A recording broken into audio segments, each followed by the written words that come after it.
നമുക്കിന്നൊരു തട്ടിക്കൂട്ടൽ ഒരു ഡബിൾ പാറ്റി ബർഗർ ഉണ്ടാക്കാം. ഈ ബർഗർ എന്നുള്ള വാക്ക് ഞാൻ ആദ്യമായിട്ട് കേൾക്കുന്നത് എൻ്റെ സ്കൂൾ കാലഘട്ടത്തിലാണ്. ഞാനൊരു കംപ്ലീറ്റ് തെരേസിൻ പ്രൊഡക്റ്റ് ആണ്. എൻ്റെ സ്കൂൾ ആൻഡ് കോളേജ് സെയിൻറ്റ് റിസസിലായിരുന്നു. അപ്പോൾ ഈ സ്കൂളിൻ്റെ തൊട്ടപ്പുറത്ത് തന്നെ പുഞ്ചിരി എന്നുള്ളൊരു കൂൾ ബാർ ഉണ്ട്.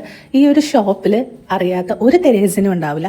പ്രത്യേകിച്ച് തൊട്ടപ്പുറത്തെ ബിൽഡിങ്ങിൽ എക്സ്പ്ലനേഡില്ല വായ്നോക്കികളുടെ സ്ഥിരം കുറ്റ സ്ഥലമാണ് ഈ പുഞ്ചിരി. കാരണം അവിടെ വന്നാൽ സെയിൻറ്റ് റിസസിലെ പിള്ളേരെ കണ്ട് ഒന്ന് വായി നോക്കിയും കമൻ്റ് അടിച്ചൊക്കെ നിൽക്കാമല്ലോ. അങ്ങനെ ഞാൻ അവിടുത്തെ ബർഗർ ട്രൈ ചെയ്തു. പിന്നെ അങ്ങ് അഡിക്റ്റായി. ബർഗർ എന്ന് പറയാനൊന്നുമില്ല, ഒരു ബണ്ണിൻ്റെ ഇടയിൽ ഒരു കട്ട്ലറ്റ് വെച്ച് തരും. അതായിരുന്നു അവിടുത്തെ ബർഗർ. അങ്ങനെ ആ ഒരു നൊസ്റ്റാൾജി അടിച്ചപ്പോൾ വീട്ടിലെ കുറച്ച് സാധനങ്ങളൊക്കെ വെച്ചിട്ട് ഇന്ന് വൈകിട്ട് ഞാനൊരു ബർഗർ അങ്ങ് ഉണ്ടാക്കി.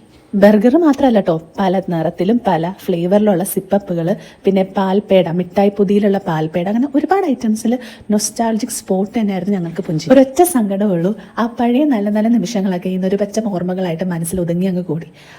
ഇതാണല്ലോ ലൈഫ് അല്ലേ.